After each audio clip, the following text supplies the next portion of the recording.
Awesome. Harrison, thank you so much for joining. Can you give us an intro? So I'm Harrison. I'm the co-founder of a business called GoodFit. Before that, I co-founded a company called Paddle. I ran it for about 10 years, owning revenue, go-to-market strategy. And happy to be here. Thanks for having me. Awesome. So tell us, what does GoodFit do? What's the business? So GoodFit provide data to commercial teams, namely sales teams and RevOps. Unlike a lot of the data providers you may have experienced out there who give you access to this big database of data that you filter down from and try and find people to sell to, we build a bespoke data set for you, basically. We try and map the market of your right customer based on some criteria that you give us. And then we give you all the context and enrichment on those companies. Again, it's all about the data that you want to know about them that's unique to you, essentially. And why is that important for our businesses? We realized its importance at Paddle itself. Like, the business was born out of what we were doing at Paddle. So Paddle now is like 300 staff. We've got 3,000 customers globally, raised over $300 million. Most recently at like a $1.4 billion valuation, which we're all very proud of, whatever that means in maybe today's market. But we were using data in some quite interesting ways when we were going to market. I think some of that was because it was the first time I'd ever ran a revenue team, so just thought that was the way people did things. Turns out it wasn't, but we recognized the importance of truly narrowing in on the customers that were a great fit for your product, and doing so required really specific data that wasn't generic or available out there. And then the concepts really built from there and eventually became GoodFit, and we applied a lot of the principles and how we were using data at Paddle to now lots of other businesses like Clary and Chili Piper and many others. So what were the steps from using it internally at Paddle to then leaving Paddle to GoodFit? How did that come? Yeah, it's an interesting journey. So we've been doing some quite unique stuff with data from the really early days at Paddle. Like, we had a really tight criteria of customer that we could sell to, so we had to get quite innovative quite quickly. Outbound was our exclusive channel for like the first 5 years of the business. We were growing at 300% year on year, and everything was going swimmingly. We continued on that track for a long time. I eventually brought in a head of RevOps, a guy called Alex Berry. We hired him straight out of university, no experience, no nothing. Within about 2 weeks of him joining the company, he looked at what we were doing with data, and a lot of it was being manually collected. And he was just like, this is rubbish. Like, I'm so bored. This is the worst idea I've ever seen. He's like, the data's awesome, but surely it's not my job to sit here and find this stuff for hours on end. And we had like a company hackathon, and he just like built a way to programmatically gather all of this data. And like instantly I was like, you should probably just like hang out with me, like stop manually gathering some of this data. And then he very quickly moved from like what we were calling the lead development rep, this kind of manual researcher, into our head of RevOps. He had a team of like 8 people. It was a real success story that we're super proud of. And we got better and better and more programmatic and intelligent as to how we were gathering and using data over time. And it got to a point whereby we were going into like fundraising and investment, and the investors were more interested sometimes in what we were doing with data than they were Paddle itself, which was a bit of a pain in the ass. But it got to the point where some of the investors effectively asked Alex to, they didn't explicitly ask him to leave Paddle, but they definitely asked him to apply what we were doing at Paddle to some other businesses. And it was just a great opportunity for him to go off and leave and run the business. So it started by him leaving as our head of RevOps. I was very happy for him, very sad I had to find a new head of RevOps. So he actually left before me and ran the business for about a year. I was advising him in the background. Very brave. He did that in the middle of COVID. And then I stepped back from full-time from Paddle last year, expecting to take a long break on the beach, but then when your best friend comes calling and asks you to come and give him a hand scaling and growing a new business that you're quite passionate about with your best mate, it's quite difficult to say no, basically. So that's how I ended up here. Tell me about the impact that what essentially GoodFit has now become had on Paddle, in those days when you were growing 300% year on year. Like what does it actually do for the business? I mean, I think it was the basis of pretty much the entire commercial like go-to-market strategy, even decisions we were making around what product we should build and why. Like, I think what's critical for any business effectively that's growing is to have a real understanding of their ICP and who their customer is. They need a real understanding of exactly how many customers are out there in the market that meet that criteria that gets defined. And GoodFit will tell you exactly that. If you're interested in any company, say hiring remotely, if you're like an employer of record solution, you need to know how many companies are actually out there that are hiring remotely, because it's those customers you need to go and target.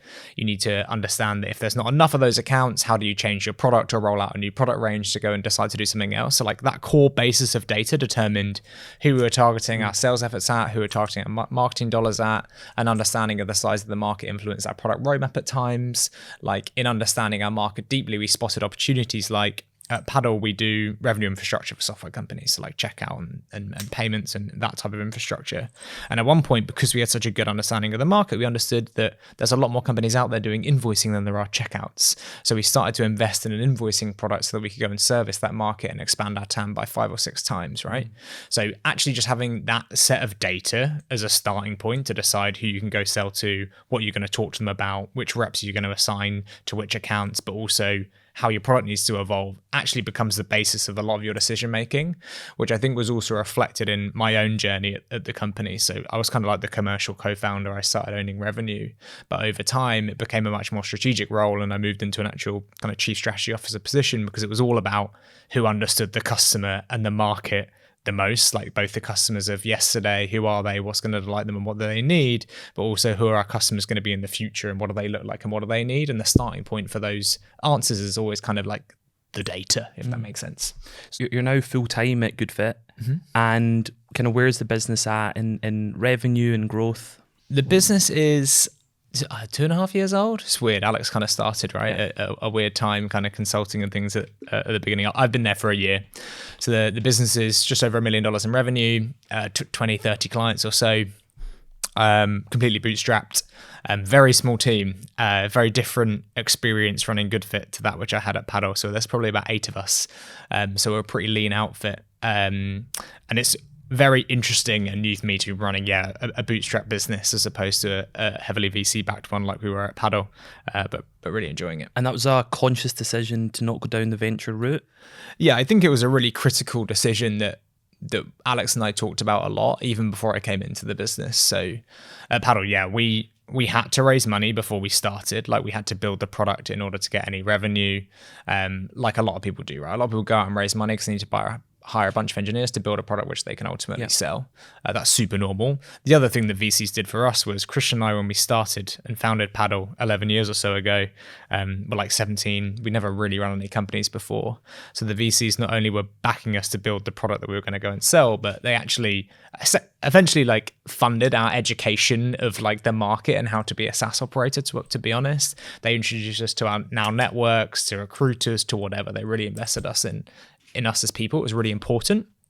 We really went down that path, and once you're on that kind of VC hype train, you continue on that path. And with GoodFit, the situation was really different. So one, just like having run a company for a decade at an incredibly fast pace, as I said, growing at 300% year on year for the first 5 years, I wanted more control over the rate of growth that we were going to deliver and just more control over our own destiny, I guess. And in not having a board and investors, you yourself can make some of those decisions a little bit more consciously.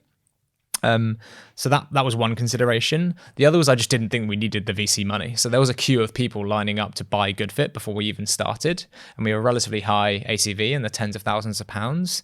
And at the start, an incredibly lean team, even leaner than today. So I realized quite quickly we could get to profitability and not need VC money in order to build the product and start making revenue. So we decided against it, largely because, we wanted control over our own destiny.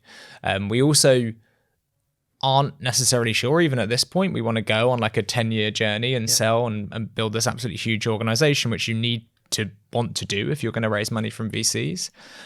So that's kind of the path that we took. I think we're really conscious that it is a privilege though. Like we only have the ability to not raise money because I'd done so before and met all the VCs before who now refer us to a bunch of business. And it's through them that we built our networks. Like we're very privileged that it's like second time founder experience. But all of the things that we did before enabled us to do that this time around. Yeah, it's really interesting because I think it's something like 95% of B2B software companies never break 1 million, right? And the majority of them never get funding. Like what advice could you give to founders that maybe don't have the VC access, but they are wanting to build their business and they are bootstrapped? Like what can you take from the journey, even over the last 12 months, that would be kind of tangible for them as well? Yeah, it's really interesting. And like in that naught to like $1 million journey, there's actually so many milestones even within that, to be honest with you. So it would depend on where you're at in your journey. I think the thing, maybe separating the funding piece for now, because I can certainly relate to like having to go out and raise funding, I was like a 17-year-old with Christian with no network. Like I didn't have a clue what I was doing. And Christian mainly led that piece, which is fortunate. But I think in the early days, it's just really important to make sure that you're building and solving a problem that, one, you're willing to commit to for a decade. Like you're actually going to be solving this problem for a really long time. Like, is this a problem that you care enough about that you can dedicate a good 10 years of your life to it? And then two, is it a problem big enough that can be a big business over time, or an investable business if you want to go down that route? Because a lot of people actually start businesses which never have the TAM or the ability to make the revenue that's required in order to be that $1 billion business that the VCs are after. So I'd sense check that.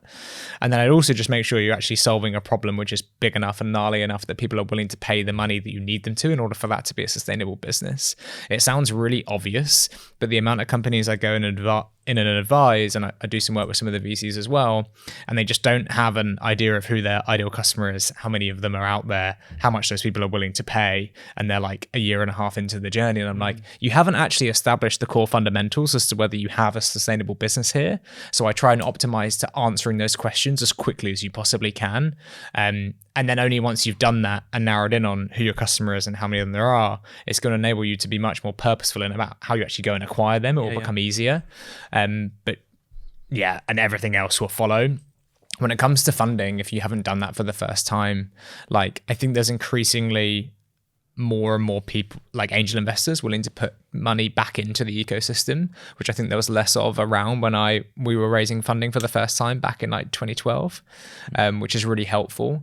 And a lot of those people have been operators and have been in your shoes, and they're probably going to be a lot more helpful than trying to jump straight into like institutional funding, where their expectations of you would be like, you need to be able to produce a business plan and tell me what's going to happen over the next 3 years and like have a board. Like I'd probably start with some people who looked like you not so long ago, and they're probably going to be much more supportive and helpful for you along that journey. And there's loads of syndicates and angel investor events and stuff around where you could potentially meet some of those folks. Yeah. So when you say you go and ask some of those fundamental questions to the businesses, like what would they be? Like for a founder right now that's got their business and it's kind of struggling to even sign their first client, they don't really know who they're trying to sell to, they kind of wake up every Monday thinking, okay, I'm going to try these 5. If they go back a step, what would you tell them to do? Yeah, I guess... Assuming they can't afford Good Fit. Well, if they didn't know who their customer was, they probably aren't a good fit for Good Fit just yet, to be fair. I think they've obviously had some hypothesis as to the problem that they're solving, right? Like I imagine there's been some appetite from someone somewhere to solve the problem they've decided to dedicate their time to. Normally, I imagine there's more than one person that they've seen that in order for them to dedicate the resources and the time and effort that they have in order to build a product. But the questions I'd really be deeply asking are probably 3 things. The first is like, what is true about the people who really, really need my product? And so many people, when you ask them, what does a good customer look like for you? They tell you like some generic industries and some random size of the organization that they're in the UK, if they're UK based. And I'm like, well, none of those things are uniquely true as to why they need your product right now. Like having a real deep understanding of who needs your product, but also who doesn't, is going to be really critical in the first instance. And really interrogating them on just like, what were you doing before you bought my product? Like, what does status quo look like? When did you realize you had a need for it? Like, what did you try and do internally to solve this problem before you found us? Like, it's that deep understanding of the customer which is going to set you up for success in being able to identify others that look like them, which you can go and run your experiments at, or even more importantly, sometimes knowing who you shouldn't be actually experimenting with. That's probably what I'd think about to begin with, asking those really hard questions. It was really on trend when we were starting Paddle, not Good Fit, so quite a long time ago, that there was like this phrase which was like, it used to be like the product is king and like the best product wins, and then it became like on vogue to say like closest to the customer wins. But I think that one's really true. The more deeply you understand your customer and the pain that they actually have and how your problem relates to that, the more likely you're going to be successful. And then if it came to, once you've understood that customer in terms of extracting revenue from them from the first time, the things I then start to explore are, who are the users of my product within that organization, and who are the buyers of my product within that organization, because sometimes those things are distinct. And then how does the value that I'm actually delivering those two personas, how do they relate, right? Like, am I saving time for my user? What does that mean for the buyer? Are they saving money? Do they need a less lean team? And getting really clear on what is the value we're actually delivering to the people using our product and buying our product is critical to be able to actually articulate that value to either one of those parties, the users in order to get it adopted, or the buyers in order to get it bought. And then once you've established that, it's all about trying to quantify what is the impact of that value that you're delivering. And this is also how you kind of come up with your pricing. So TLDR, deeply understand and establish what's true about the customers who need your product. This is kind of your ICP work. Yep. And then 2, within those ideal customer profiles, and I tend to do that at an account level, who are the users of our product and who are the buyers? And then what value are we actually delivering those two personas within the organization? And that should inform how you're pricing, how much you can charge, et cetera, et cetera. But getting clear answers to those fundamentals is what you should be focusing on in that kind of $0 to $1 million range, I'd suggest. I guess the challenges I see when I meet founders is that where they're trying to get this validation is like booking a net new meeting for pipeline.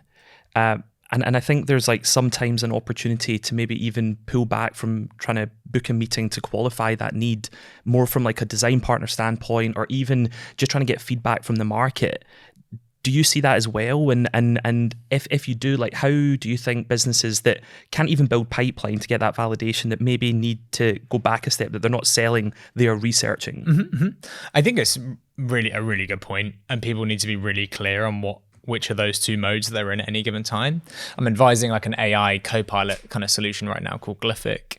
And like for a long time, they've been in that research phase, right? So they're just trying to speak to as many people as they possibly can to understand, well, or validate a lot of the ideas that they have and how they're going to solve some of those things. Having done that, they're also now at the point though where they've built a product which we think solves some of those hypotheses. And yet they were still turning up to a lot of meetings and we're still in this complete discovery mode and just asking people about what their biggest pains were or whatever. And then they're really confused why a lot of those deals are requiring huge amounts of product work or weren't a good fit for the product they had right now. And I was like, have you tried asking some of these people about the pains that your product solves today and whether they have them and whether there's a need for your product? They're like, no, we just go in super generic and ask really high level questions. And I'm like, we kind of need to be really purposeful about what we're doing at any given time. Are you building a pipeline of customers that you want to do product discovery with in order to establish what are net new pains that you could solve for a particular customer? Or are we right now building sales pipeline of a set of customers that we think have the pain that we can solve, we're validating they have that pain, and then trying to monetize and extract value from them? Like, being really purposeful about whether you're in customer discovery mode or revenue generating mode is really critical. And actually making that clear to your team, I think, is also really critical. And this is a mistake, by the way, that people make from the early validation phase all the way up to like hundreds of staff phase. Like, being really purposeful on like, your team is here to do the thing which we know works and iterate on it. Like, go sell the thing that we know how to sell and do so really effectively. Your team is here to go and explore this net new opportunity for us. Like, that level of clarity for people is really important from the start all the way through. And so that'll probably be the advice that I give. The AI company, when they were doing the research, how were they doing it? Was it they taking people out for lunch? Were they trying to have, I don't know, like still meetings, 30-minute like discovery meetings? Like, what did that actually look like? Mm-hmm. So that particular product is one that feels they have a market that's global, and they wanted to understand how people's perception of their value would differ in different markets. So a lot of what they were doing was just online video calls through warm intros usually. So looking for revenue leaders because they're a sales kind of intelligence tool or AI co-pilot. Speaking to those people about what are their biggest challenges right now, how have they thought about driving efficiency within their team, is that even something they're focusing on? So literally just looking for warm intros to customer profiles of that which they think they're going to be targeting over time. Obviously, they're going to iterate on it, and just running discovery. Nice. People tend to really enjoy talking to you about their problems, to be honest with you. It's quite cathartic. And a lot of people will have been in your shoes at some point So I think people are normally quite forthcoming with their time to talk to you about some of the problems that they face, because it's also in their interest if you work out a way to solve their biggest problem. Yeah. So that's also sometimes how you then start to move into some of the design partner and POC kind of route that we could talk about if you want. The good fit journey in contrast, like you already had people wanting to use the product. Have you built an outbound machine? I know you said that was super important at Paddle. What have you done at Good Fit to build pipeline? Yeah, like it makes me feel really contradictory or like awkward in that like we're meant to be like best in class at like identifying the right customers, gathering a bunch of data on those customers, using that data to score who's got the highest propensity to buy, and then delivering the very best message that we can. Like this is the market education that we deliver, and yet we aren't actually doing a lot of that ourselves right now, just because the demand has been so high for what it is that we're doing.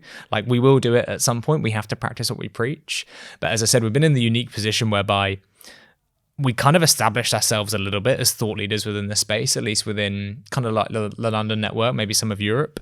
So as I said, before we started, there was a queue of people who just wanted the type of data we were able to deliver at Good Fit. And then the real focus of the business became not on driving more top of funnel, actually. It was like, how do we actually deliver a product to these people in a way that is scalable for us, a way that's not going to fall over, in a way that we can deliver data in like a timely fashion. Like our biggest problems became not driving top of funnel, but it's like, how do we make delivering someone's data not take 6 weeks? It was very, very different. So today we've grown exclusively off the basis of referral, both existing customers and people who are just like, you should go and talk to Good Fit about the problem that you're facing, and organic inbound. We've not spent $1 on marketing or sales just yet, which is pretty cool. Awesome. We will at some point. Love it. So when you talk about being close to the customer, so you've got about $1 million in recurring at Good Fit. Yeah. How are you staying close to them as the founder? Are you passing that responsibility on? Are you owning that? Like, and what does that actually look like? Yeah, that's a really good question, actually. And again, I think it's about being purposeful.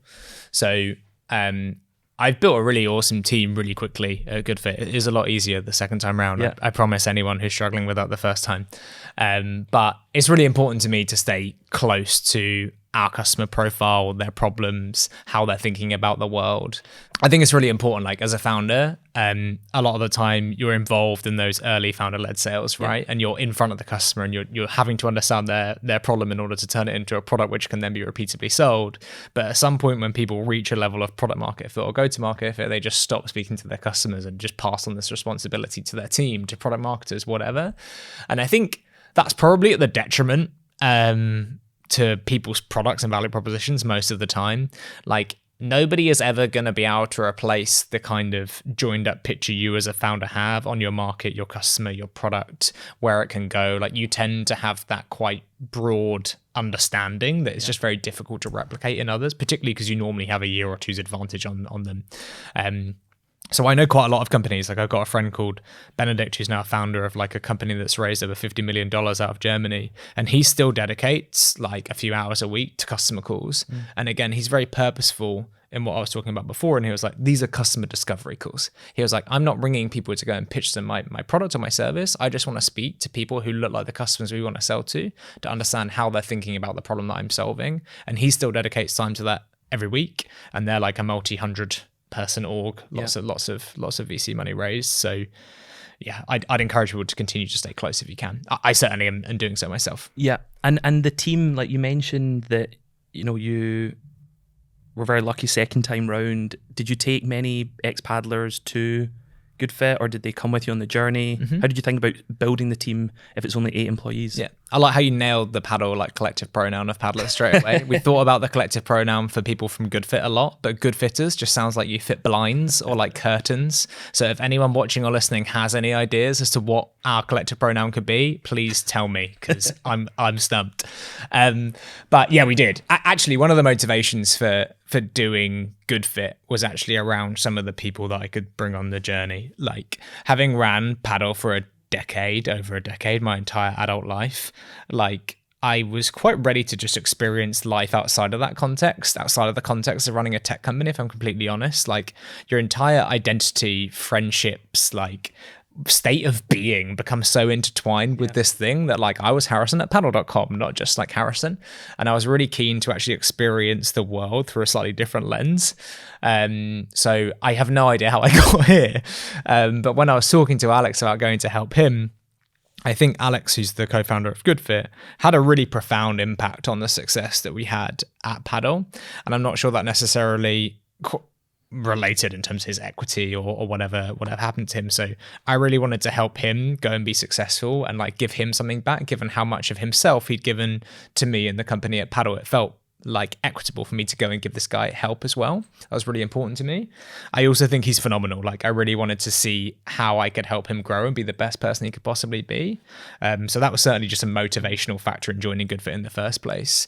But then the other person that I brought along, I brought others in from my network just generally that weren't necessarily paddlers, but the other ex-paddler I brought in is a guy called Wahid, who I think you've met as well. And he worked for me for a long time at Paddle in the commercial team. He did everything from like the first person in like the inside sales team to the first person in CS. He launched China for me, despite not speaking a word of Chinese. Like I just used to throw him at mad problems. But again, like he was one of these really brilliant ICs who was basically in their first job and just flew through the organization. I was so proud to open doors for profiles just like Alex and Wahid. But again, he never actually really quite got his shot at like running a team or being the main person responsible for a department or whatever. And that was largely because there was things for us to work on with Wahid, to be honest with you. But again, I was like, wow, GoodFit is another great opportunity to actually help Wahid fulfill some of his career ambitions that we weren't quite able to do in our previous organization. So one of the biggest motivating factors for me doing the second time round isn't necessarily going to build another absolutely colossal business. If anything, we actually don't want to build a business quite as big as we have at Paddle, but seeing the growth in those individuals and helping them actually fulfill their career path and what they want to achieve, it's like super rewarding. It's incredible perspective. What is it that, like, what were they doing, you know, for any operators or maybe like AEs or people in RevOps in big companies? What was it that Wahid and Alex were doing that you saw as the founder of Paddle and said, you know what, like that's the person I want to support beyond? Because I'm sure there's loads of people listening that are like in that place that maybe it's not going to be their big break here, but what you've done is given this unbelievable platform to a couple of team members. Yeah, I think it's a great question. It's one that I don't necessarily know the answer to. I'll do my best. Like, I think I'm probably not the best manager of people. I don't know. I probably have a unique style. But like, I think one thing I am good at is giving people the confidence and the belief to go and fulfill like their incredible potential. Like I can take no credit for it. All I did with these people is spot they were incredibly talented with a really high ceiling and a really high kind of rate of learning, and tried to get as much shit out of their way and give them as much support as they needed to go be the best person they could possibly be. But in terms of the behaviors they were depicting, or like what was true about them, or how I'd encourage others to either spot that level of talent or to, if they're one of those talented individuals, to kind of get themselves surfaced. I think in terms of skills or attributes, there is like a relentless and incredible desire to learn. Like, I often thought I made this up. I'll see if I can find the link for you guys around like the rate of learning. Like if you think about people's experience rate of learning and like quality on like a line graph, like experience like goes up linearly, right? Year on year, you're going to get more and more experience, and that does correlate with your competency to some degree. But if your rate of like learning is faster than just like your rate of experience, you can like surpass the person who's got more years of experience on you if you're just learning at a faster rate than they can at some point. And I think that in Wahid and Alex's case, but it's true for many others within the organization, just the rate of learning was just phenomenal. Like the amount of stuff they were taking on, like Alex taught himself basically to program in about 2 weeks and then did everything we were doing manually, programmatically, and I'd never seen anything like it. Wow. So that's really important. And then it's also just like an absolute, I've done a lot of like personality tests and things like that. Like sometimes you have to do them as part of the VC stuff. Sometimes it's really helpful to work out how you can manage an individual. But one thing I've scored really poorly on in a lot of these tests is tradition, if it's even evaluated. And like, I don't know if it's just me, but like, I don't really care what was true before or how things were done before. Like, I don't like, it's great that it happened, but it's basically just data to inform what we can do in the future, but it doesn't mean it was right. It doesn't mean it was wrong. It doesn't mean it was done well. And I think they also have some of that where it's just like, it's cool that this is how we were doing something before, but having experienced it, here's the 5 different ways that we should be doing this fundamentally different, and go and change it, right? I think it's a lack of acceptance of status quo, which is going to be the thing which can like really step change your influence within a business. If you're one of the drivers behind one of those changes, and you can spot one in the first place, that's often how you kind of jump up or really kind of surface yourself above the water to some of leadership. And then it's leadership's job to actually listen and be vulnerable and not have any ego around the person giving you suggestions, hear them, determine whether you also agree that that's something worth trying, and give these people the support and the shot that they need to actually drive that change. But it's all about like speed of learning, speed of change, spotting those opportunities for change, and then backing those individuals to make it in the first place. At Paddle, did you have that intention on culture? Like, was that something you were like living and breathing every day to give people that, you know, belief that they could push on and could achieve? Yeah, we went on a real journey with culture at Paddle.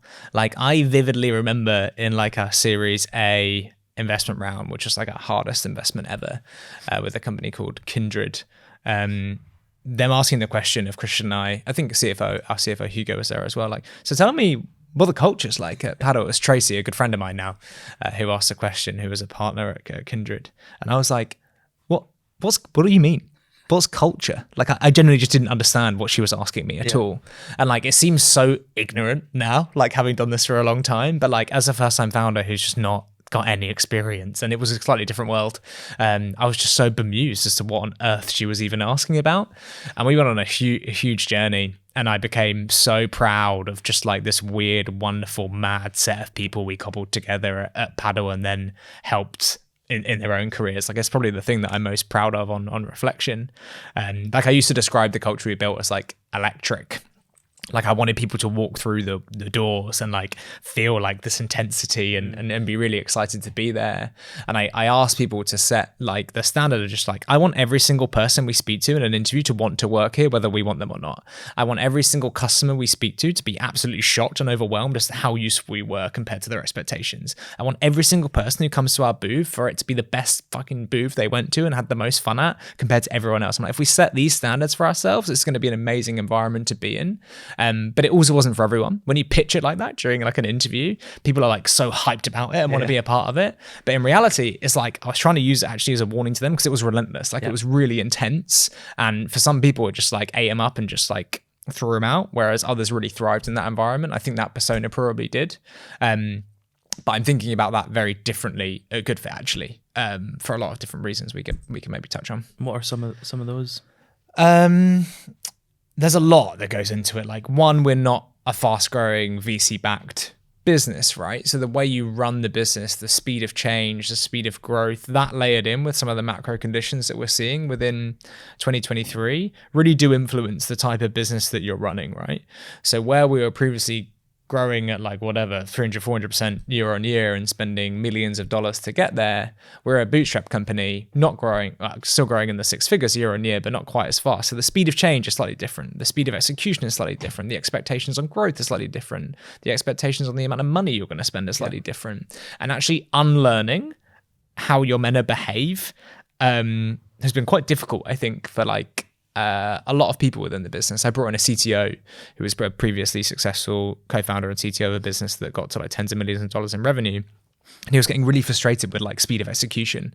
And I was like, what we have to recognize is that we aren't in 2020 anymore. Like, that was like the blue world and we're now in the red world. And like, what was normal then isn't going to be normal now. And that's true not just of like the funding environment or how difficult it is to close a customer, but it's true of just like your expectations of just like speed, for example. Like, you actually just need to run your business, I think, in a slightly different way in order to sustain these people. And I think the most powerful thing that we did, because I kind of joined Good Fit full-time around the time some of this stuff was starting to kind of come off the tracks, was just set the expectations of some of these people. Even like a Wahid, right, who's joined the business, his expectations just to how quickly he was going to fly through the organization and build a team and gather some responsibilities fundamentally changed with the market conditions and how we're having to operate right now. But confronting that and talking about it and talking about what that experience now is going to look like based on what we know is really important. But yeah, it is culturally very, very different. How do you manage that conversation with an employee where they have those expectations? Because I know that's true across a number of founders that I've met. Like what kind of way are you approaching it? I think with just complete and utter genuine authenticity, to be fair. Like, it sounds really obvious, but just be really honest about what you're learning and what reality is going to look like based on what you know. Like, genuine honesty gets you really fucking far, like when you're managing people. Just as a tip for anyone, like, if you made a mistake, tell them you made a mistake. If you set them at the wrong target and you need to change it, tell them. Like, if they genuinely believe you're not here to like mess them around or F them over, and like you actually want to be supportive of them and like do the best job you can for them, you're going to get a long way, just as a side point.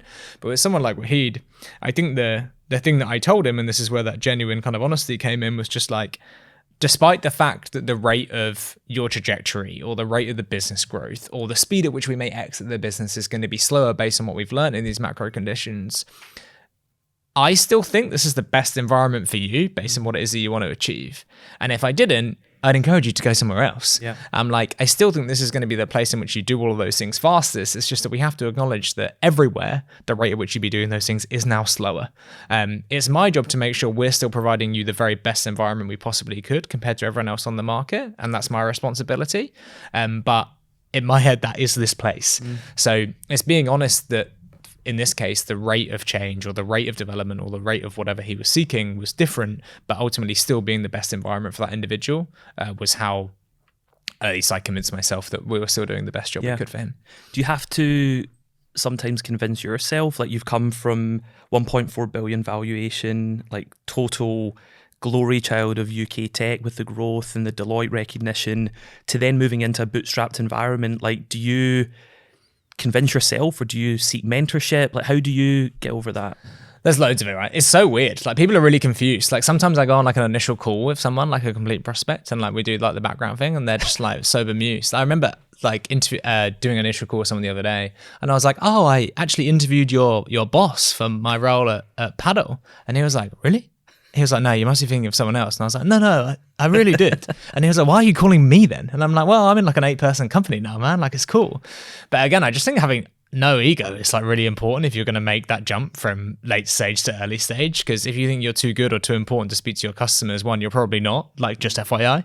But two, you're going to suffer for it, like both in terms of spend and your understanding of the customer, whatever. So I quite enjoy the change. Like, it doesn't bother me at all.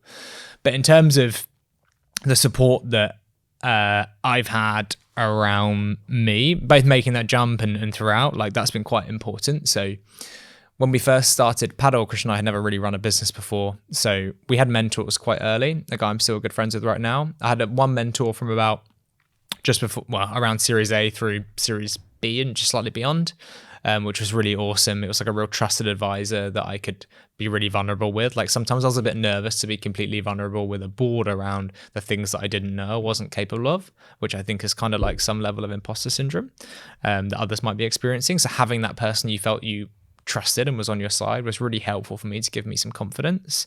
So I had mentors in those early days. I stopped around the late Series B, Series C time.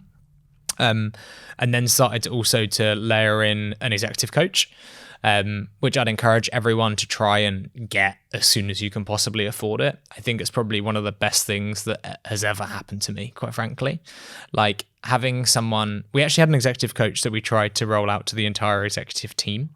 This is something that Google have done before as well, so that they could not only help us as individuals, but also help the dynamic and the relationships between the individuals within the team as like a objective, like, observer to some degree. Her name's Beverly, she's awesome, would also come to like our offsites and things like that, which is quite fun.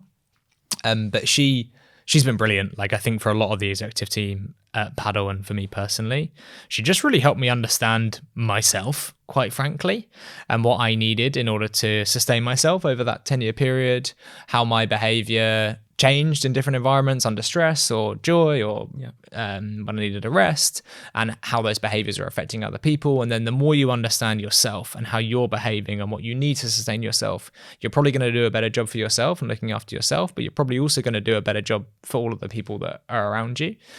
So this had just a profound impact on me, and I think a lot of people who worked with Beverly at Paddle. And it was also one of the triggers for me to realize I actually was ready to take a step back. Like, I was getting to the point where I was enjoying getting to know myself and what I needed in life, more so than I was like about to go and raise like a massive series D. And I was like, this is strange. And it was actually a bit of a trigger for me, but they would recommend 100%. Oh. And for those that don't know, like an exec coach, like how much does that cost? Like, what's the range if people are seeking that? You'd be surprised. At least Beverly's been really flexible with us. So she charged, I don't tell Paddle more than she now charges Good Fit. She just really enjoys working with us and supporting those people. So I imagine if you find the right coach and you talk to them about what it is you want to achieve, they probably can be supportive of you based on the budget that you have and the trajectory that you're on. So I think people can be quite flexible, and there's also ways to ramp this up, right? Like we rolled out some like mental health coaching and coaches to our entire organization. Paddle through some great companies that support that type of thing, which is obviously slightly cheaper. Yeah. And then if you get into the realms of like exec coaches, I work with one called EFAT who'd worked at like Facebook, and with Paddle who's going to be more expensive. So there are also different levels that you can go in at, and you can see what works for you. So there's a lot of options out there, I guess, that can probably suit most people. Yeah. So you're going through this like crazy growth at Paddle. You're also like on a revenue standpoint, but then you've got like a crazy growth trajectory in your own mind and like sense of self. How did you deal with it? Like, was it challenging? Did you find that easy? Like, how did you actually manage that? Yeah, I think it obviously is just like an absolute privilege to be able to go and be a co-founder of a tech company, and like especially one that was then successful. Like I regret nothing, and I'm like so happy with how everything has gone and turned out, even from like the leaving. Like honestly, it's been an absolute blessing. I think having reflected on that experience, and even chatting to Alex, right, who's now is now embarking on a similar journey. Like I think we're hearing more and more about. We've always heard a lot about founder success stories, which is awesome. I think we're starting to hear more and more about founder failure stories, which is also awesome. Although I think a lot of the time when we're hearing that stuff, it's often from the perspective of why the company was successful or why the company was failing, as opposed to what was the personal toll on the individual going along that journey, I guess. And there's actually not that many people who've done it over really sustained periods of time in like one place. But I think the what's required of you personally is intense, man. Like it's definitely not for everyone, I would suggest, to build a high performing business. Well, and to do so every single day for a decade. Like turning up every single day, learning, growing, being better, failing, going again, like is intense. And to do that every day is like wild. Like Beverly, the person I chat to, I think she's publishing a book on it. I'd hope it's not like a secret that I'm giving there, but she's publishing like a book which is like relating, it just makes us sound really cool, so that's good, like tech executives to like high performing athletes who think about like marginal gains and things like this, because it's like you are literally turning up every day highly paid to go and be the best you can be and get the best out of yourself and everyone around you, and doing so requires incredible discipline.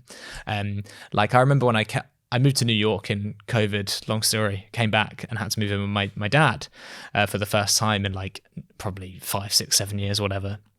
And I remember him just being absolutely flabbergasted by like how I lived my life.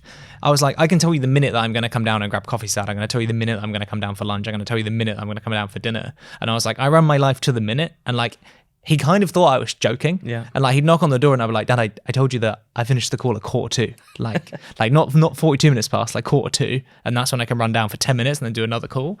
And he, like, this has been amusing to him. I was like, I have 3 coffees a day. And he was like, what? And I was like, I don't know. I just like plan it in. Like the level of discipline that you have becomes quite mental, I think, when you have like hundreds of people relying on you, right? Yeah. Like who have kids and mortgages and all this type of stuff. And people have given you hundreds of millions of dollars that you want to give people a return on. Like it's just a lot of pressure and requires a lot of discipline and self-reflection and improvement every single day, which takes its toll.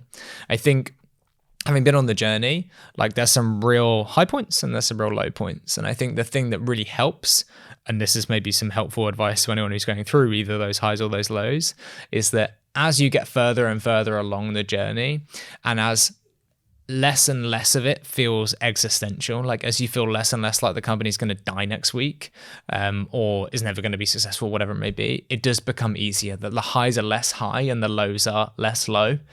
So it definitely becomes easier over time. But yeah, the constant pressure, that just became normal was kind of wild. Like chatting to a parent being like, oh, so what are you doing next week? It's like, oh yeah, we got a meeting with someone, like we need $80 million.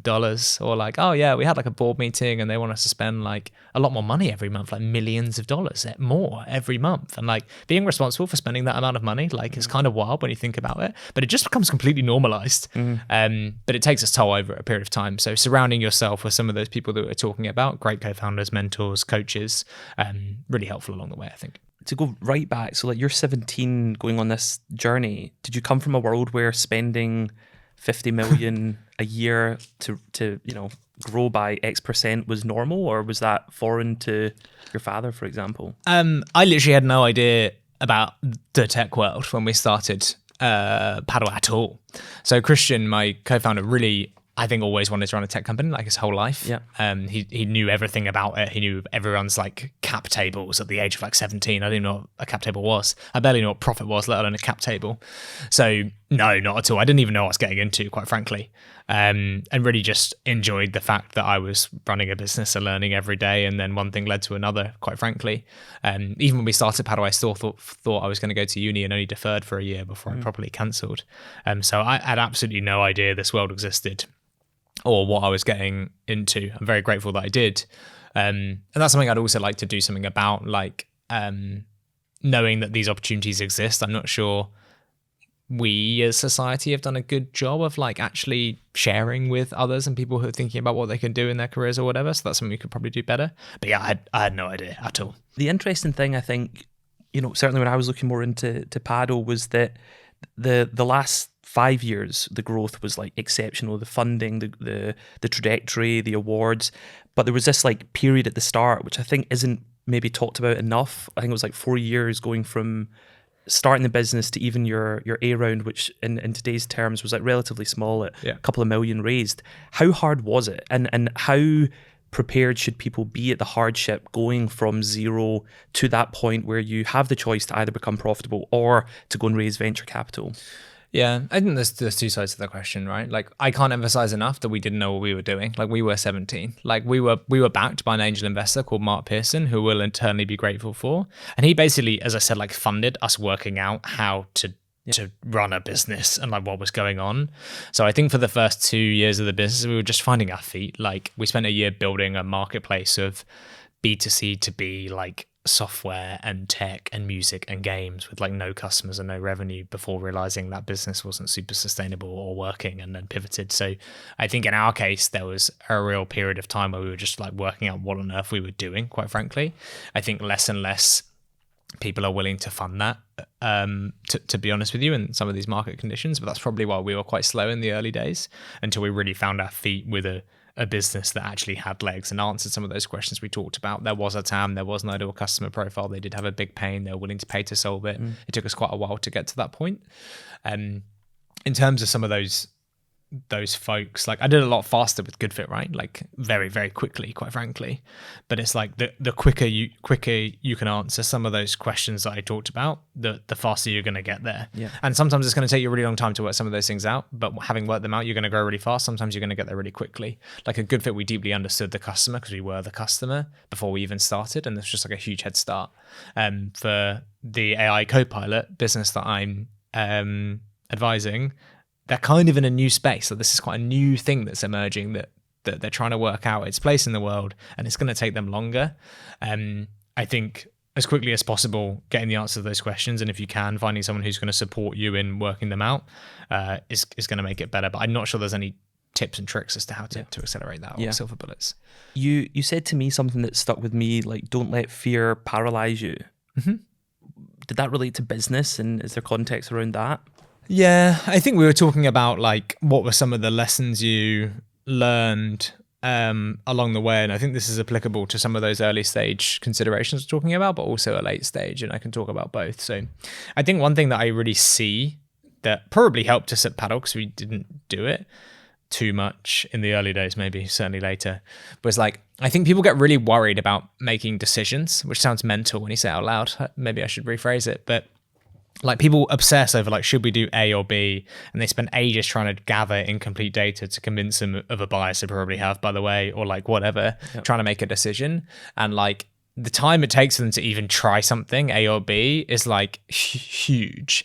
And ultimately, they're doing so under the assumption that that decision A or B is like going to be binary, like A is successful and B is unsuccessful. The likelihood is if you've got to the point where you've worked out that A and B are options, it's probably an incremental gain difference in picking either one of those paths. And in any case, having picked one, like the way you actually make that decision successful is with the subsequent 100 decisions which iterate it towards the right thing over time. And I think in those early days, it's really easy to get hung up on like trying to decide your value prop or your customer, when in reality, you're actually making a series of subsequent small decisions repeatedly to get to the point that you need to, as opposed to getting like paralyzed by anything. But that's also true at a late stage. Like we got to the point at one point at Paddle where every single member on the exec team was in the biggest job of their lives, and they got to a point of real paralysis. People were worried about making some of the calls that we were making, having never made them before.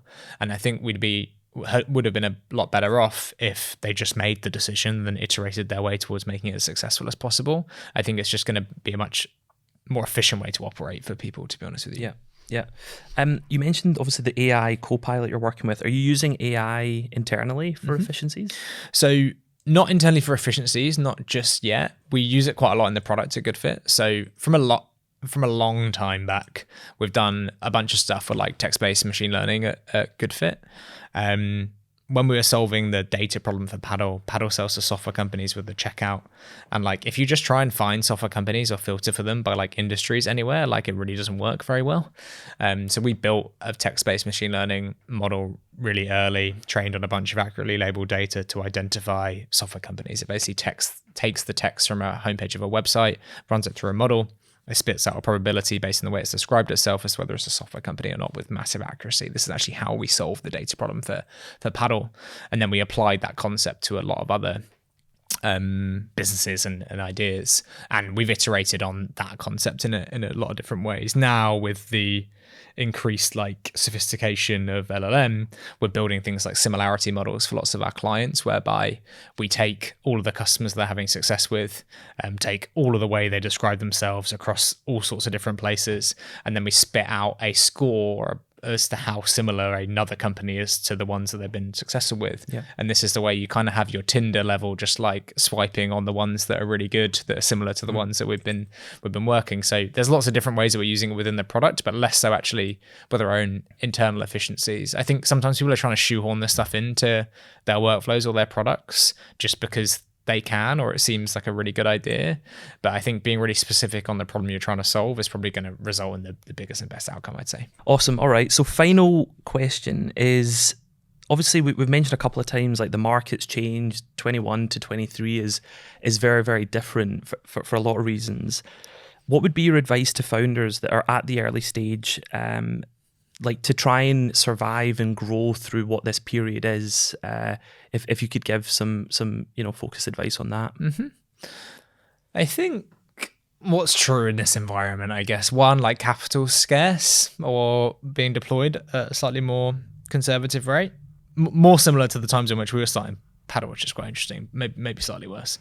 So capital is scarce, and it's really hard to get people to part with their cash and their budget to actually buy your products. So they're kind of the problem statements, I guess. So the first thing I'd be doing is, one, trying to be as capital efficient as possible. And this is advice you'd have got from everywhere. But the thing that, and I've harped on it about 5 times today, but it's because it's the biggest problem that I'm seeing in the market right now. It's that people are spending so much money on a bunch of potential customers or opportunities or things that they could do, which just don't actually relate back to the problem that they're solving for the group of people that they should be targeting, that it's just dollars down the drain. Like the amount of people I see like running ads, for example, at just companies who can never buy their products is like most companies. And it's just like, you can't afford to be doing this anymore. Like you need to make your CAC as low as you possibly can, otherwise you're buggered. But like just trying to be really refined and specific as to where you're spending your money and your time, given it's a scarce right now, is important. Like asking yourself the question every single day, like, is this the very best thing I can be doing with my time and money right now? Is the level and the standard you need to hold yourself to when you don't have a lot of time or money anymore to go and work things out along the way? So that's one thing. I think when it comes to actually winning customers, it's just like, really make sure that you're catering for your buyer persona. Again, it's a common mistake that I see of founders who, particularly those that are product or from technical backgrounds, who have identified a problem potentially they've experienced themselves and have been really obsessed with solving it for the user, the person who was them who experienced the problem, as opposed to the person who needs to sign off on that expenditure.